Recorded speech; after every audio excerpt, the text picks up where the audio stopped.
Salut, c'est John, on se retrouve aujourd'hui pour la vidéo test du Mi 11 Ultra, je vous le rappelle, donc téléphone qui nous avait été envoyé par la boutique Trading Shenzhen. On te met comme d'habitude les petits liens dans la description de la vidéo. Ce téléphone est déjà réservé par un tipeur, donc les tipeurs c'est quoi? C'est les personnes qui nous aident, plateforme participative de chez Tipeee via des dons, voilà, donc tu as aussi les liens dans la description de la vidéo et tu auras des tarifs préférentiels sur les téléphones que l'on teste. Comme d'habitude aussi, si tu aimes la vidéo, tu mets le petit pouce bleu, tu t'abonnes si ce n'est pas déjà fait et tu cliques sur la cloche de notification pour être averti des futures vidéos. Et tu as aussi notre Discord qui a été mis en place depuis nos 50 000 abonnés. Donc une plateforme d'échange, je t'invite vraiment à nous rejoindre.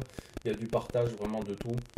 Il y a beaucoup de sections qui ont été ouvertes, donc je t'invite à aller faire un tour dessus. Donc aujourd'hui, ce Mi 11 Ultra, donc on va se faire le test. Ça va pas être un test méga complet parce qu'en fait, on va reprendre les mêmes lignes que le Mi 11 Pro, principalement. Les choses qui vont changer, ça va être la partie photo sur ce Mi 11 Ultra. La partie, une partie de la batterie parce que lui, il bénéficie de la charge inversée. Un peu de luminosité d'écran sur le Mi 11 Ultra. Et donc le design en termes d'objectif photo derrière, on verra ça. Donc voilà, on va se faire les plus grosses lignes. On se reprend déjà les caractéristiques de la bête. Donc ici, on y retrouve un écran de 6,81 pouces, exactement comme le Mi 11 Pro, avec un écran 2K 120 Hz et 1700 nits de luminosité comparé à 1500 sur le Mi 11 Pro normal. On a de l'HDR10+, du Gorilla Victus en termes de protection d'écran, du Dolby Vision. Résolution 3200 par 1440 en WQHD plus maximum. On pourra monter là-dessus. Donc on va aller voir dans notre écran ici. Donc là je suis dans le mode clair. On pourra bien évidemment mettre le mode sombre également. Ici donc il est en ROM anglais-chinois. J'ai pas flashé de ROM .eu encore sur ce modèle. Donc la résolution, on pourra mettre du WQHD+. Sachant moi j'ai fait l'autonomie aussi en WQHD+. Tout au maximum. La 120 Hz de taux de rafraîchissement. Voilà, donc 60 ou 120. Il n'y a pas de mode automatique. Ça, c'est un petit peu dommage. AI Image Engine ici. Voilà ce qu'on retrouve après dans notre écran. Donc après, un très bel écran. Très bonne luminosité. Donc là, c'est la plus puissante, je crois. 1700 nits. Franchement, avec ces qualités d'écran, c'est vrai que ça en jette un maximum. Franchement, ça pète. Mais pareil, quand même, il va falloir pousser assez pour pouvoir une bonne luminosité en plein soleil. Un peu comme le Mi 11 Pro. Un peu moins sur ce Ultra. Mais quand même, il faudra aussi pousser la luminosité un peu. Après, celui-ci, il a 12 Go de RAM, 256 Go en UFS 3.1. Caméra frontale, donc c'est la même que le Mi 11 Pro ici, en haut à gauche, avec du 20 mégapixels avec de la AI. Voilà, après on a un super écran quand même assez bien optimisé. Pas trop de bordure. Franchement, c'est magnifique la face avant de ces séries Mi 11. Je les trouve très très beaux. Même s'ils se ressemblent, on va dire tous, quand même sur les faces avant. Mais ils sont quand même assez bien. De la Wi-Fi 2,4, Wi-Fi 5 GHz et la Wi-Fi 6. Du NFC pareil que le Mi 11 Pro. Bluetooth 5.2, IP68 en termes d'étanchéité. Donc là, il n'y a pas de souci. Ça, c'est bien. Du stéréo en termes de son Harman Kardon. Ça, c'est un très bon son aussi sur ces modèles-là. Et après, on aura un écran AMOLED sur l'arrière. On verra après sa petite utilité. Voilà, on peut mettre des petits logos et tout, mais je vous en parlerai tout à l'heure quand on reviendra à la partie caméra. On s'attardera là-dessus. Donc, il fait 1,1 pouce derrière. Les bandes 5G aussi, N1, N3, 28A, 41, 78, 79. Et la 4G, B1, 2, 3, 4, 5, 7, 8, 12, 17, la 18, 19, la B20, la 26 et la 28A. Donc quasi full 4G pour la France. Donc ça c'est nickel. Vous flashez la ROM EU dessus, vous avez un modèle français. 334 grammes contre 206 grammes du Mi 11 Pro. Donc il fait plus son poids en vue des gros objectifs photo derrière. 164,3 par 74,16 par 8,38. Voilà, mais ils vont prendre la mesure ici, on ne va pas la prendre au niveau de la PN. 5000 de batterie avec une charge 67 watts et 67 watts sans fil. Ça, c'est les mêmes lignes que le Mi 11 Pro, mais en plus de ça, lui, il a la charge 10 watts inversée. Donc ça, on les retrouve dans les paramètres ici de la batterie. On a le reverse wireless charging. Donc on pourra se servir de notre batterie ici pour pouvoir recharger un autre téléphone compatible charge sans fil. Ça, c'est plutôt sympa. Ça peut dépanner. Bon, c'est de la 10 watts, mais ça peut quand même faire du dépannage. Ensuite, donc, bon, sur le banc, on y retrouve notre type C. Ça, vous reprenez mes lignes de déballage hein, si vous voulez revoir un petit peu la bête. Et ici derrière, donc, on a notre objectif photo assez gros avec le petit écran sur le côté là. Donc, ce qui change par rapport au Mi 11 Pro. Donc là, on a du 50 MP en GN2 avec de l'OIS 1.95. C'est la même chose qu'on retrouvait sur le Mi 11 Pro. Or que là, deuxième capteur 48 MP, grand angle, 120 degrés, 128 degrés en ouverture 2.2. C'est du Sony MX586. Or, on retrouvait un 13 mégapixels pour l'ultra grand angle sur le Mi 11 Pro. Ensuite, on aura un 48 mégapixels en IMX aussi 586 pour la partie périscope avec un zoom x 120 et de l'OIS et un zoom optique x 5 et on n'avait que du 8 mégapixels en termes de téléobjectif sur le Mi 11 Pro avec un zoom optique x 5. Voilà les plus grosses différences après entre les deux modèles. Alors c'est vrai qu'on a un bloc vraiment assez imposant hein, comme vous pouvez le voir là. C'est assez épais. C'est sûr, ça fait mastoc. Après, on aime ou on n'aime pas. Je ne suis pas méga fan à première vue. Ça paraît un peu joli, mais bon, voilà. Après, c'est du photophone. Voilà. C'est vrai que ça fait un gros truc greffé sur l'arrière. C'est assez énorme. Donc, je vous le disais, après ici, on a le petit écran ici de 1.1. Donc, on a du double tap pour l'activer. Il va nous servir, donc on va pas gérer. Ça sert de Always on Display. En fait, si on va le coucher comme ça, on le laisse allonger dans les paramètres. Il va rester comme ça en Always on Display. Il affichera les notifications. Voilà, ça chose de bien. Autre chose que j'ai trouvé, donc on peut y mettre des images de fond d'écran pour le Always on Display. Et on peut contrôler la musique. Voilà, la partie dommage là-dessus, c'est que ça ne puisse pas nous servir de petite caméra selfie en fait. Voilà, qu'on ne puisse pas profiter du 50 MP GN2 pour se faire des bons petits selfies avec une petite caméra, voilà le petit écran ici. Ça c'est la petite partie de dommage. Alors est-ce que ce sera rajouté dans des futures mises à jour? Je ne sais pas. On va se faire un petit tour du firmware, je vais vous montrer. Donc là j'ai une mise à jour. Actuellement il est en 12.5.2 stable, officiel, hein, 12.5.2, donc la toute dernière. Sachant que moi j'avais déjà eu une mise à jour. Alors je vais vous montrer la capture. J'étais passé en 12.0.13.0, petite mise à jour qu'il y avait eu. Hein. Et là, donc, je suis passé dans la dernière ici. Et j'avais vu pas mal d'informations. Est-ce qu'ils nous mettent les infos ici? Voilà. Donc, MIUI 12.5. Des parties système qui ont été améliorées. Des animations. Le son. Les fonds d'écran. La protection de données, etc. Les notes, les floating windows, le home screen, ça, le Xiaomi Cloud. Et j'ai rien vu pour la partie photo, browser et à la partie thème, etc. Mais il n'y a pas d'onglet, il ne parle pas de partie photo améliorée ou pas. Donc ce sera après à voir.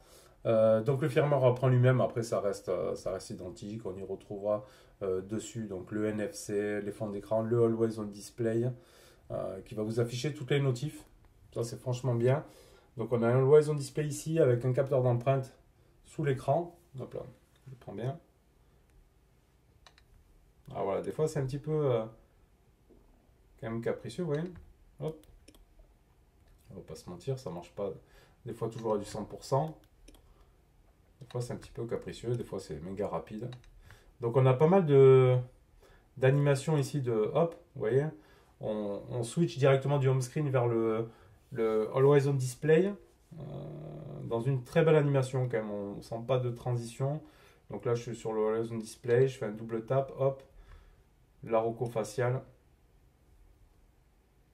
Si je me mets sur le côté, on a une demi-transition et après hop, Ça tourne l'image, c'est assez sympa quand même. Donc Always on Display sur lequel on nous donnera toutes nos infos de notification. Ça c'est très très bien. Ici, donc l'écran on a fait le tour, on a déjà vu ce qu'on y avait. On peut mettre aussi les gestes de navigation bien entendu. Le centre de contrôle, ici on a le nouveau centre de contrôle depuis MIUI 12 qui est assez sympa. Donc sur la droite centre de contrôle, sur la gauche ici notification. Donc ça on y retrouve la même chose. On peut paramétrer l'écran d'accueil hein, avec pas mal de choses. Les additional settings, ça va être pour le langage, etc. Donc là, on n'aura que l'anglais chinois. Pas de surprise. Avec pas mal après d'options. C'est assez complet quand même. MIUI, il n'y a rien à dire. Ici, spécial future, ici, on y retrouvera bon, le Game Turbo, etc. On y retrouvera le Rear Display, donc l'écran de derrière. Voilà, ils nous disent qu'on peut l'utiliser. Show item in the rear display when it's facing up. Ok, show notification et double tap to wake, donc pour l'allumer. Et ici, on peut choisir le délai à laquelle on veut qu'il s'éteigne après. Donc ici, j'avais mis 30 secondes, le max. Et on pourra aussi choisir d'autres photos. Alors, on peut choisir dans notre galerie photo des photos, tout simplement. Ou alors à mettre ici l'heure, avec le petit point pour la notif. Ici, dans ce format-là, on peut y mettre les signatures, donc on peut écrire des petites choses. Et après, donc les images prédéfinies avec des couleurs. Donc c'est plutôt sympa. On peut mettre par exemple du bleu ici. Et on peut aller mettre ce qu'on veut après en couleur avec un petit logo qui va bien. Donc ici, on aura date et heure, batterie et notification disponible sur derrière. Donc la seule chose, voilà, pour l'instant, je trouve que ça fait un petit peu gadget. Ça ne sert pas à grand chose. Il y aurait la fonction pour la partie selfie. Franchement, ça serait top. Ça aurait une utilité. Sinon, voilà, Always on Display, on devra le mettre comme ça sur face écran, alors qu'on a le Always on Display derrière, sur l'écran principal. Donc bon, après, allez voir l'utilité ou pas. Voilà. Ou alors, ils auraient dû mettre quand même un écran plus grand. Voilà, pour la partie selfie, comme je le répète. Pour moi, sinon, ça n'a pas grand intérêt pour l'instant. Cet écran sur l'arrière. La partie benchmark après c'est bon, c'est du Snap 888, on est comme sur le Mi 11 Pro là, par contre là on est sur le modèle 12 Go de RAM, donc 711 699 sur Antutu V8. Et après j'avais fait la partie benchmark ici sur l'Antutu V9, bon, qui donne un score plus élevé après maintenant sur lequel se fier. Voilà, 790 000 sur notre score Antutu en version 9. Bon, après, sur la partie jeu, on est pareil que sur le Mi 11 Pro, donc ça sert à rien de vous remontrer du Call of Duty ou quoi, c'est les mêmes écrans, c'est vraiment les mêmes choses, donc on va passer à la partie jeu, c'est vraiment pareil. On peut se regarder la vidéo pour voir un peu de la luminosité, qui est un peu plus élevée, avec ses 1700 nits. Donc on va regarder un petit peu, comme d'habitude on se met téléchargez l'appli Amazon et vous pourrez. La petite Costa Rica 4K. Après on a vraiment un méchant son avec ce Harman Kardon, franchement. Ça pète vraiment, il n'y a rien à dire sur ça. Donc on va se basculer comme ça.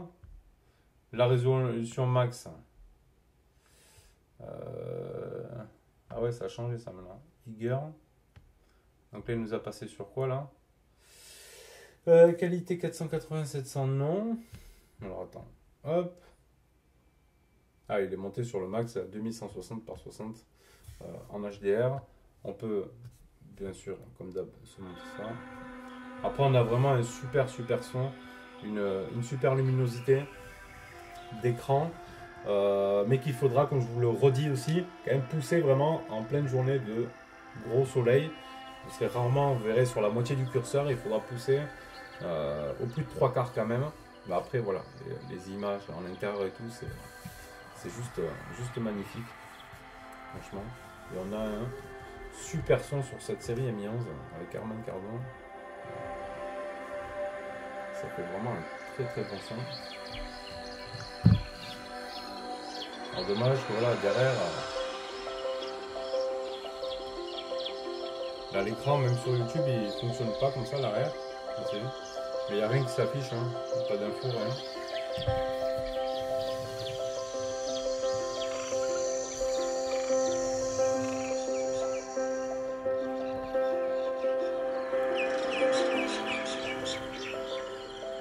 c'est un écran très immersif. Hein. Vraiment, avec de très belles couleurs. Ça fonctionne très bien cette partie-là. Alors, on va se faire un peu la musique. On va se regarder la musique. Et là, on verra que normalement, ça interagit sur notre écran arrière, au final. Allez, on va se mettre un peu. Alors après, on a un très bon son, vraiment. Donc ça, c'est de permissive. Là, on a la musique qui apparaît derrière, sur laquelle on peut changer. On peut mettre pause, mais après, il n'y a pas de switch, rien, vous voyez, c'est du basique.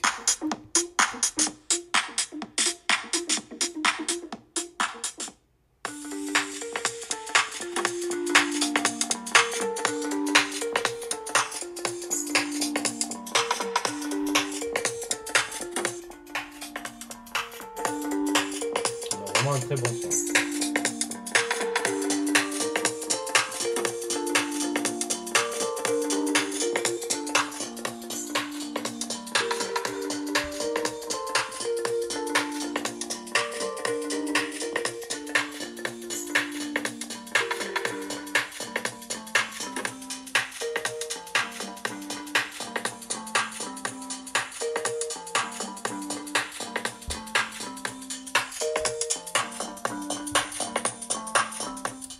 Vous avez vu, donc après, pour cet écran arrière, pas plus de particularité que ça. Voilà, à part mettre la musique, de l'avoir ici à l'envers comme ça, posé sur la table, et de pouvoir voilà, venir changer de musique. Mais bon, après, hein, je sais pas, est-ce que ça vous serait utile à vous ou pas, hein? Moi, je pense que ça aurait été vraiment utile si ça jouait sur la partie photo, hein, que ça nous servira à faire de selfie avec ce GN2. Mais sinon, pour l'instant, j'ai rien vu à ce sujet-là dans la partie photo ou autre, hein. Même quand on va dans plus, etc. Dans les paramètres, j'ai rien trouvé qui va faire qu'on peut servir de la caméra arrière en fait. Voilà. Après, en ce qui concerne les communications, haut-parleur, micro, tout ça, rien à dire. Ça fonctionne bien. La Wi-Fi, la 4G, ça marche bien. Voilà, franchement, aucun souci là-dessus, à ce niveau-là. Donc après, l'autre gros point qui change sur ce M11 Ultra, ça va être la partie 48 mégapixels pour le grand angle. Voilà, qui est très bien, franchement. On n'a pas de changement de couleur, etc. C'est vraiment très propre. Je vous passerai bien évidemment toutes les photos vidéo prises avec ce M11 Ultra et que vous retrouverez sur notre site internet en qualité réelle, hein, voilà, parce que des fois ça peut être compressé ou autre. Et après on a la partie 48 mégapixels en IMX 586 aussi avec le périscope et du zoom x120 qui là aussi j'en trouve pas forcément méga utilité du 120. Il y en a pour qui ça va servir. Bon, je trouve que déjà un zoom x5, x10, il y a un bon zoom x10 déjà, mais même déjà x5, c'est très bien. Après, ce sera, je pense, rare pour tout le monde de faire du zoom en 120 sur les téléphones. Sur ce Mi 11 Ultra aussi, j'ai vu que bon, les parties photos de nuit, c'était pas ça. C'était pas ça non plus. Donc, sur ces deux téléphones et même le Mi 11 normal qu'on avait déjà testé, on était assez déçus sur cette partie photo de nuit. Donc, c'est pas mieux, hein, là-dessus. Ce qu'on a de plus aussi, par contre, de bien, c'est qu'on y retrouve ici maintenant la macro sur ce Ultra qu'on avait sur le Mi 11 et qu'on n'avait pas sur le Mi 11 Pro. Donc allez comprendre quelque chose. Là, j'ai un Mi 11 sous les mains, j'ai regardé, effectivement, il y a bien la macro dessus. Et on la retrouve ici sur le côté sur ce Mi 11 Ultra qu'on n'a pas sur le Mi 11 Pro. Bon, et ben, voilà. Allez comprendre un truc. Honnêtement, je sais pas, des fois, je comprends rien, hein, vraiment. Mi 11 macro, Mi 11 Pro pas macro, Mi 11 Ultra macro. Bon ben voilà, hein. Après notre partie vidéo, en termes de qualité, on pourra aller faire de la 8K en 24 fps, de la 4K jusqu'à de la 60 fps. Bien sûr après du 1080p. On peut filmer en macro. On aura bien évidemment le mode pro, notre mode photo, le portrait, le mode nuit qui n'est pas, comme je vous le répète, si extraordinaire que ça. On a le super quand même slow motion sur lequel on pourra faire du 1920 fps en termes de ralenti. Donc là, c'est juste énorme quand même. Là, vous allez pouvoir vous régaler à faire de très beaux ralentis dessus. Donc le menu, on y revient, c'est pas terrible. Le mode Super Moon, voilà. Et le multicam, qui peut être plutôt sympa. Donc on choisit deux choix. Soit on peut mettre ici filmer en zoom x1 et à côté on aura le zoom x5. Voilà, si je valide ici, ouais. On a le zoom x1 x5. On peut réduire le principal ou celui de derrière et inversement de l'autre côté ici. Vous voyez, je suis en principal, après je suis en zoom x5. Mais on peut s'amuser à faire des vidéos plutôt sympas avec ça. Donc il a une partie photo plus intéressante que le Mi11 Pro. Voilà, en termes de grand angle, de périscope avec le zoom x120, etc. Pardon. La partie nuit ne sera pas meilleure. Voilà, on y retrouve, ce que j'aime bien, c'est la partie macro qui me manquait sur le Mi11 Pro. Moi, j'aime bien les photos macro. Je pense qu'il y en a beaucoup aussi qui s'intéressent à ce mode de prise de vue. Voilà, sinon c'est mieux, mais il y a encore voilà, quelques petits trucs, voilà, comme le mode nuit qui est pas terrible hein, en traitement logiciel dessus. Ça vient pas du capteur. Hein. Photo, c'est le traitement après de l'image derrière. On avait pu voir, et je le redis, que sur franchement les modèles Vivo là, le mode nuit, il est juste ouf. Voilà, je vous laisse sur les photos et vidéos prises avec ce Mi11 Ultra et vous jugez comme ça par vous-même.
Après, en ce qui concerne l'autonomie, c'est pareil, c'est la même chose. On est sur du 5000 mAh, donc avec une autonomie équivalente au Mi 11 Pro. Charge 67 watts, donc charge rapide, hein, vraiment. 67 watts également sans fil.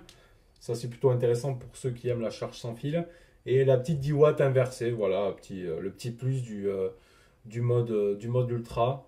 Donc voilà pour l'autonomie, les caractéristiques de batterie, etc. Donc après, petit débrief sur ce Mi 11 Ultra. Bon, on a un téléphone quand même plus cher. Bon, on a des choses plus intéressantes en termes de photos. On a un super écran. Après, vraiment, c'est un super appareil. C'est quand même un super téléphone, il n'y a pas à dire. Après, on aimera le design ou pas de ce gros bloc photo derrière. Avec ce petit écran qui peut être utile ou joli pour certains et d'autres pour non. Voilà, moi je trouve que ça fait un petit peu gadget. Comme je le répète, voilà, on aurait aimé, je pense, une partie selfie derrière. Même si on se voit en tout petit, on peut cadrer et se faire des petits selfies en meilleure qualité, même si le selfie avant est plutôt pas mal. Mais voilà, donc contrôle de musique, mettre des petits fonds d'écran, etc. Ça ne vous servira pas plus que ça. À voir après dans les futures mises à jour. Donc après, on aimera ce gros bloc photo ou non. Ça fait quand même assez imposant, hein. Ça fait une grosse bête, hein, l'engin. Voilà, on a un poids aussi de 234 grammes hein, à prendre en considération et qui, on sent le poids beaucoup en haut, quoi. Donc attention à pas le faire basculer ou autre. Sinon, vraiment, ça reste de super téléphones avec un super son, quand même une autonomie correcte, etc. C'est vrai que les prix s'envolent, là, il sort normalement en Europe, hein, si je dis pas de bêtises, dans les mini quelques euros. Donc voilà, là on le retrouve 967 version chinoise sur laquelle on peut y mettre la EU. Donc voilà, après il faudra voir en vue des différences de prix. Bon, à ce prix-là, il y en a beaucoup qui préfèrent acheter ici avec une garantie française. On comprendra ce choix-là sans problème. Mais voilà, sinon quand même, un super téléphone dans son ensemble. Donc je t'invite à laisser en commentaire hein, si tu as des questions, si on a oublié des choses. C'est pas un test vraiment complet parce que comme je vous l'ai dit, on a fait le Mi 11 Pro qui sur certains points restera identique. Voilà, on a un peu de luminosité qui va changer sur le Ultra. La partie photo, donc je vous ai mis hein, la partie photo. Sur la batterie, juste un peu la charge inversée qui change, donc rien de ouf. Et l'écran derrière. Un point ici en AMOLED, l'écran arrière, le petit gadget quoi. Mais beaucoup, voilà. La partie grosse principale, c'est la partie photo qui change sur ce Ultra. Allez, je t'invite à mettre un petit pouce bleu si tu as aimé la vidéo. Tu t'abonnes si ce n'est pas déjà fait et tu cliques sur la cloche de notification pour ne pas louper les futures vidéos. Retrouve-nous sur Discord, sur le site internet. Retrouve-nous de partout. Laisse-nous des commentaires si tu as besoin de détails. Et je te dis à bientôt pour une prochaine vidéo. Allez, tchuss!